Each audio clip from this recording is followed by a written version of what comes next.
There are more than 350,000 plant species in the world. If you go into any forest, you'll find species with a whole range of different characteristics.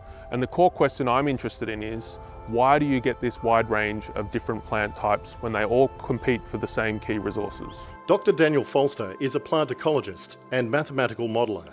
I study how plant species differ from one another and why you get particular sorts of plant species in different sorts of locations and diversities of plant species in vegetation. Dr. Falster uses insights from data to build mathematical models and software that simulate processes selecting for different plant types. We represent in equations first and then in software the different processes, ranging from how individuals function, they grow, die, reproduce, how stands of plants grow with lots of individuals competing with each other. And then when you put all of those together, what happens when you start to allow evolution in this system? It's an innovative approach to understanding diversity. Dr. Falster's results show disturbance events and trade-offs in function allow you to maintain diversity, even under strong competition.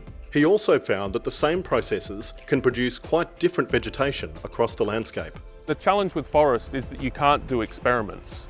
They're long-lived, they're very large, it's unfeasible to experimentally manipulate forests, especially on evolutionary timescales. So mathematical models become a key tool for testing our intuition about how forests work. Awarded the Fenner Medal, Dr. Falster hopes his research will help shape forest management into the future. Humans are impacting on forests ranging from changing the climate to changing disturbance regimes, and this raises questions about whether the mixes of species we see currently will be maintained into the future.